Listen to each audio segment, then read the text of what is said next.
이 시간 우리에게 주시는 말씀은 느헤미야서 12장 44절로 13장 3절까지의 말씀, 12장 44절로 13장 3절까지의 말씀을 우리 한 절씩 교독하겠습니다.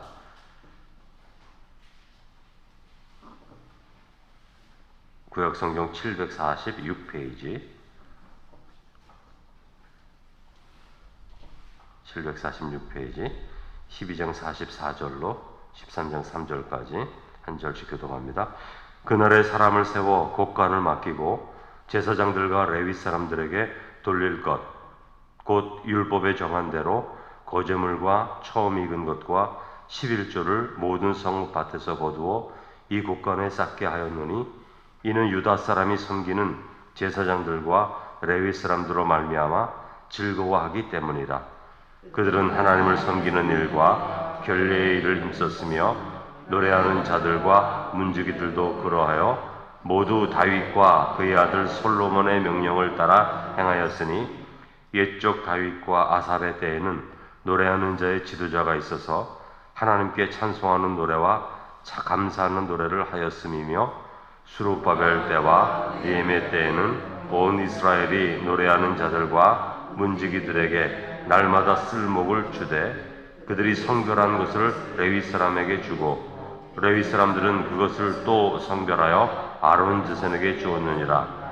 그날 모세의 책을 낭독하여 백성에게 들렸는데 그 책에 기록하기를 암몬 사람과 모압 사람은 영원히 하나님의 총회에 들어오지 못하리니 이는 그들이 양식과 물로 이스라엘 자손을 영접하지 아니하고 도리어 발람에게 뇌물을 주어 저주하게 하였습니다.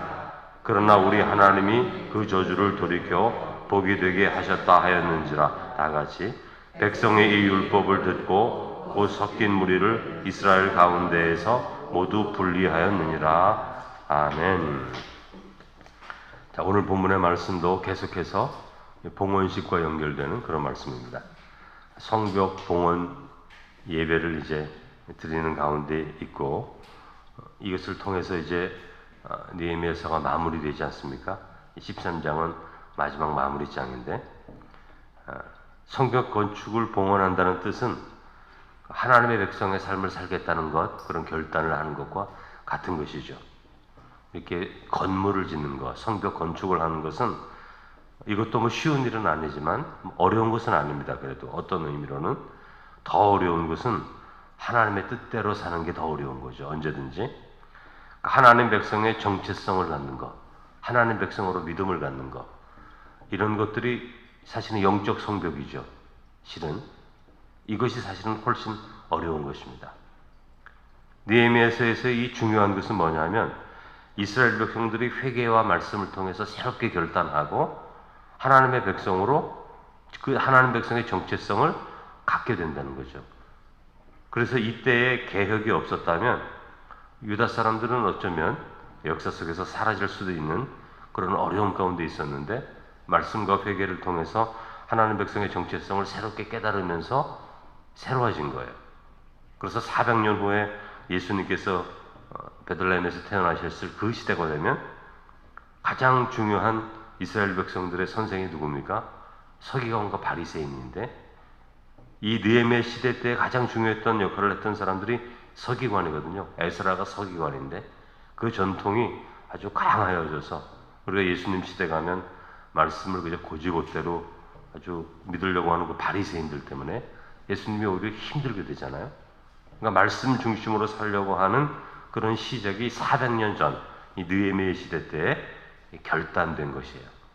이런 역사가 없었다면 아마 유대인들의 모습은 또 다른 모습으로 되었을 것이라고 생각할 수 있는 것입니다. 그래서 이런 새로운 출발이 여러 가지 부족함이 있었음에도 불구하고 전체적으로 보았을 때 매우 좋은 시작이었고 좋은 결과를 만들어갔다는 것을 볼 수 있는 것입니다. 말씀 중심의 신앙 공동체를 만들어간 거예요. 느헤미야를 통해서. 먼저 우리가 12장 44절에서 47절을 보면 이제 봉헌식을 하는 가운데 우리가 어제 봉헌식 하는 것을 보지 않았습니까? 레위 지파들을 사방에서 모으게 해서 큰 성가대 2개를 만들고 성벽을 따라 양쪽으로 올라가면서 맨 꼭대기에 있는 성전에서 이제 만나게 되잖아요. 찬송을 부르면서. 그러니 예루살렘 성 안에 사는 사람들이 바라보면서 너무 기뻐서 그것이 소리치는 모습들이 멀리서도 들렸다. 이런 말씀을 우리가 나누게 되었는데, 이렇게 축제와 같은 예배를 드리면서 제사장들과 레위인들의 헌신된 모습과 그들의 사역을 보면서 유다 사람들이 감동을 받게 되죠. 그러면서 하나님께서 유다 레위 지파와 제사장들의 삶의 양식의 목으로 띄워주신 그것들을 곳간에 계속 이렇게 모으는 일을 하게 된 것을 우리가 보게 됩니다. 그러니까 제사장과 레위 지파가 양식으로 먹어야 할 그것들을 다 모아서 성경 곳간에 쌓는 것을 오늘 말씀하고 있죠. 여러분, 이 제사장과 레위 지파는 전적으로 하나님의 이스라엘 백성 공동체 안에서 성전 일을 하게 했습니다. 오늘 말씀해 보면 결례를 맡았다. 그러니까 이스라엘 백성들이 거룩한 삶을 살도록, 하나님 앞에 범죄하지 않도록 신앙적으로 돕는 그런 역할을 하는 거죠. 그 율법을 잘 알아서 율법으로 지도하고 절기를 잘 지키게 하고 하나님께 드리는 제사에 그 흠이 없도록 그렇게 잘 돕는 자들이 레위 지파 사람들인데, 이 레위 지파들은 전적으로 이 일을 하게 만든 거예요. 그러니까 약속의 땅에 들어왔는데도 땅을 기업으로 주지 않은 지파는 딱 한 지파, 레위 지파입니다. 오직 너희들은 하나님의 일을 하면서 먹고 살게 될 것이다. 그렇게 말씀한 거죠. 그러니까 이스라엘 백성의 공동체에서 하나님과 인간 사이에서 사역하는 이런 성전 사역, 영적 사역을 맡기신 거죠. 그래서 레위 지파는 다른 지파가 후원하고 율법의 말씀에 따라 레위 지파의 몫으로 정해진 것들을 다른 지파 사람들이 자원하는 마음으로 헌신할 때, 봉헌할 때 레위 지파가 살게 되어 있는 거죠. 그러니까 유다 백성들은 봉헌식을 통해서 성가대의 합창, 악기의 연주, 레위 지파들이 하나님의 백성들을 인도하여서 예배하는 이런 방식들을 이렇게 바라보면서 굉장히 은혜를 받습니다. 그래서 그것을 기뻐하면서 그들의 몫을 구별하는 일을 이 봉헌식에도 행하는 거죠. 그런데 이런 관심도 사실은 잠깐입니다. 우리가 내일 그 본문에서 보게 되는데, 느헤미야가 페르시아의 왕을 만나러 갑니다. 뭐 한동안 갔겠죠. 갔는데 요 사이에 레위 지파에 대한 후원을 유다 백성들이 하질 않아요. 이스라엘 백성들이. 그래서 생계가 막막해지니까 레위 사람들이 성전을 또 다 떠납니다. 떠날 수밖에 없겠죠. 생계가 막막하니까. 그래서 자기 생계를 위해서 또 레위 지파가 일하는 거예요. 그러니까 느헤미야가 돌아와서 이 모습을 보고 또 이 모습을 회복하려고 레위 지파의 몫으로 하나님께서 말씀하신 것들을 이스라엘 백성들에게 주도록 다시 또 이렇게 하는 걸 보게 됩니다. 그러니까 개혁이라는 것이 이렇게 힘든 거예요. 잠깐 어떤 기회가 있어서 감동을 받아 할 수는 있지만 그것을 지속적으로 행한다는 것은 어렵다는 것을 우리에게 가르쳐주게 되는데, 그런 모습이 또 내일 본문의 말씀에 나오게 됩니다. 오늘 13장 1절에서 3절을 보면, 그 1절 말씀에 보면 그날 이렇게 말하는데, 그날이 봉헌식을 하는 그날일 수도 있고 또 다른 날일 수도 있는데 그렇게 표현되어 있습니다. 1절을 보면 모세의 책을 낭독하여 백성들에게 들렸는데 이렇게 말하고 있어요. 그러니까 말씀을 읽기 시작했다는 거죠. 그러니까 이스라엘 백성들이 지금 계속 말씀을 읽고 있습니다. 말씀을 읽고 있어요. 그러니까 말씀에 지금 불이 붙은 거죠. 말씀을 통해서 은혜를 받으니까 하나님의 백성에게 이런 특권이 있구나, 이런 권리가 있구나, 하나님이 이렇게 우리를 사랑하시는구나, 이거 자꾸 발견하니까 성경을 계속 읽게 되는데, 말씀을 읽으면서 이런 말씀을 봅니다. 암몬 사람과 모압 사람은 영원히 하나님의 총회에 들어오지 못하리라. 이런 말씀을 듣는데, 하나님의 총회에 들어오지 못하리라는 뜻은 이스라엘 백성이 될 수가 없다는 거예요. 이스라엘 백성이. 그래서 2절에 보면 왜 그런 말씀이 전해졌는지 그 이유가 설명되는데, 출애굽해서 약속의 땅으로 들어올 때, 모세가 들어올 때에 암몬 족속과 모압 족속이 이스라엘 백성들을 환영하지 않았어요. 오늘 말씀에 보면 양식과 물로 영접하지 않고 오히려 선지자 발람에게 뇌물을 주어 이스라엘을 저주하게 하는 종교 의식을 행합니다. 그러니까 들어오지 못하게 할 뿐만이 아니라 저주하고 그 당시에 있었던 그 어떤 제사장, 이방 제사장을 불러서 저주하게 하는 그런 심판을 내리는 그런 일들을 자꾸 벌였거든요. 그것을 알게 되었을 때 암몬과 모압 사람들은 절대로 하나님의 백성이 될 수 없다. 이렇게 말씀에 기록되어 있기 때문에 그 말씀을 듣고 이스라엘 백성들이 순종하려고 하는 것이죠. 그래서 3절에 보면 이스라엘 백성 가운데 암몬 자손과 모압 자손을 분리해서 총회에서 쫓아내는 일을 하게 되는 것입니다. 그러니까 이처럼 이스라엘 백성들은 하나님의 말씀을 들을 때 이 느헤미야 개혁 시대 때에는 그 말씀을 듣고 순종하는 마음으로 하나님의 말씀을 잘 들었다는 거죠. 그런데 이 말씀이 적용될 때 모압 자손과 암몬 자손이라고 무조건 배척하는 것은 아닙니다. 아무나 다. 우리가 어제도 룻기를 읽었는데 수요 기도회 때 룻은 모압 여인이거든요. 모압 여인인데 이스라엘 총회에 들어왔잖아요. 그리고 다윗의 증조 할머니가 됐습니다. 그러니까 율법이 이렇게 말하는 것은 그 이방신을 믿는 신앙 때문에 그런 거거든요. 이스라엘 백성에 있어서 가장 큰 방해가 뭐냐면 하나님을 믿지 못하게 하는 가장 큰 장애물이 무엇이냐 하면 이 우상숭배예요. 우상숭배. 그러다 보니까 우상숭배 때문에 이민족과 결혼하는 것을 아주 철저히 반대하는데 그런 가운데서도 이렇게 믿음 있는 사람, 기생 라합이라든지 아니면 룻과 같은 사람, 그리고 성경에 쓰여 있지 않지만 하나님을 진실로 믿는 사람들은 하나님의 총회에 받아들여지는 것을 우리가 성경을 통해서 알게 되는 거죠. 그러니까 우리가 이런 것들을 보면서 하나님의 말씀을 적용할 때 너무 그냥 있는 그대로 다 그냥 적용하는 것이 아니라 언제나 그 중심은 뭡니까? 하나님을 경외하고 하나님을 사랑하는 그 기준 가운데서 때로는 성경도 융통성이 있고 받아들이는 경우들이 있다는 것을 우리가 알 수 있는 거죠. 그러니까 하나님의 말씀을 들을 때 그 말씀을 순종하려고 하는 마음이 굉장히 중요합니다. 여러분, 우리가 스스로 말씀을 듣고 내가 들어야 할 말과 버려야 할 말을 선택하는 게 아니에요.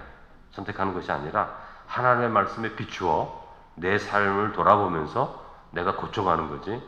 이 말씀을 좋으니까 받아들이고 이 말씀은 나에게 하는 말씀인 거는 같은데 내가 받아들이지 못하니까 이렇게 거부하고 그런 것이 아니라 내가 받아들일 수 없는 말씀임에도 불구하고 그것이 하나님께서 나에게 주시는 말씀이라면 그 말씀을 따라 순종해가는 모습이 성도의 자세가 되어야 되는 것이죠.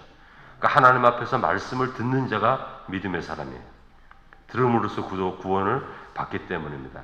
그래서 우리가 신앙생활 할 때 하나님의 말씀을 듣는 훈련을 많이 해야 되는데 하나님의 말씀을 듣는 훈련을 한다 그러면 사람들이 다 신비롭게 생각해서 자꾸 그냥 음성으로 들리는 하나님의 말씀을 들으려고 애를 쓰는데 여러분 그것은 좋은 방식이 아닙니다. 좋은 방식이 아니에요. 그 말씀은 하나님의 말씀이 아닐 수도 있어요. 그러니까 그것은 개인적인 말씀이에요. 저도 그렇고 여러분도 그렇고 그런 영적인 경험이 있지 않아요? 근데 그런 영적인 경험은 사람마다 아주 다 다릅니다. 왜 다릅니까? 그것은 그 사람에게 필요한 말씀으로 맞추어지기 때문에 달라요. 어떤 어린아이들이 환상을 보았는데 제가 예전에 있었던 이렇게 여름 성경학교 하다가 전도사님이 좀 은사가 있는 특별한 분이신데 그러니까 아이들이 뭘 환상을 봤어요. 그래서 천국을 봤다는 거죠. 그러니까 천국을 가보니까 그래프가 있다더라. 우리 자기네 그 분반마다 그래프를 봤다는 거. 어느 반은 잘하고 어느 반은 못하고. 그러니까 예를 들면 개인적인 영적인 경험은 이런 것들이에요. 어린아이니까 그래프를 보는 거죠. 예를 들면 어른이 보았다면 또 다른 모습을 보는 거예요. 그러니까 모든 사람들에게 일반화되는 것들이 아니라 그 사람에게 필요한 것들로만 보여주기 때문에 나에게 필요한 모습으로 보여지는 거예요. 그러니까 다른 사람이 볼 때에는 아무것도 아닐 수도 있는 것이죠. 그러니까 개인적인 영적 경험들이라는 것은 내 자신의 개인과 이렇게 딱 맞춰지는 거기 때문에 모든 사람에게 다 맞는 말씀이 아닙니다. 그러나 오늘 우리에게 주신 이 성경 말씀은 하나님께서 이 역사 가운데 수많은 사람들 앞에서 공식적으로 행하신 말씀이기 때문에 이 말씀보다 더 좋은 말씀이 이 세상에 없는 거예요. 아무리 그래서 사도 바울이 내가 삼층천을 보았는데 그런 거 딱 한마디 하잖아요. 한마디. 자세히 얘기하지도 않아요.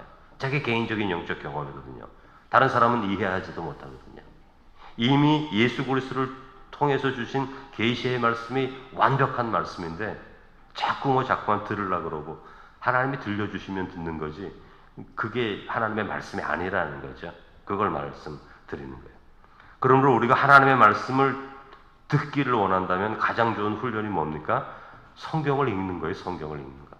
성경을 계속 끊임없이 우리의 삶 가운데 읽고 적용하는 가운데 하나님의 뜻이 하나님의 말씀이 우리 가운데 전해지는 거예요. 그러니까 어떤 경우에 때로는 기도원에 가서 내가 개인적으로 작정하는 기도 가운데 음성을 들을 수도 있죠. 그렇죠? 근데 그 음성을 들어도 또 분별을 해야 돼요. 이게 정말 하나님이 주신 말씀이니까. 그것도 분별할 때는 성경 말씀을 통해 분별하는 거죠. 제가 아는 어떤 분 말씀을 들었어요. 말씀을 들었는데 결혼을 위해서 기도하다가 어떤 남자의 얼굴을 봤어요. 그런데 그날 선을 보러 갔는데 그 남자가 나온 거야. 꿈에서 본 그 남자가 그대로 나온 거예요. 그래서 이 여자분이 다른 거 생각하지도 않고 그냥 결혼했습니다. 하나님이 꿈에 보여주셨으니까. 그때 얼마나 고생하는지 몰라요. 그러니까 꿈을 보았으면 분별을 하고 기도를 해야 되는데 꿈을 꿨으니까 이 남자가 내 남자구나 하고 결혼을 한 거예요. 살펴보지도 않고 그 남자가 어떤 사람인지. 이 남자분이 바람꾼이었거든요. 그래서 평생 고생하는데 이걸 그분의 시어머니가 저에게 말씀을 해주신 거예요. 제 교구에 계셨거든요. 자기 아들에 대한 얘기예요. 자기 아들이 바람꾼인데 결혼을 한 거예요. 그래서 며느리한테 너 왜 그렇게 빨리 결혼했니? 그러니까 꿈에서 봤다는 거야. 그 남자를. 근데 선을 보러 가는데 그 남자가 나왔다는 거죠. 하나님이 나에게 주신 남자라고 생각해서 결혼했다. 그렇게 말한 거죠. 꿈에서 보든 환상에서 보든 그게 절대 기준이 아닙니다. 성경보다는 아무것도 아닌 거예요. 성경의 보조는 될 수 있어도 그것이 성경보다 올라갈 수가 없는 거예요. 개인적인 영적 경험은. 그런 것들을 여러분이 아셔야 되는 것입니다.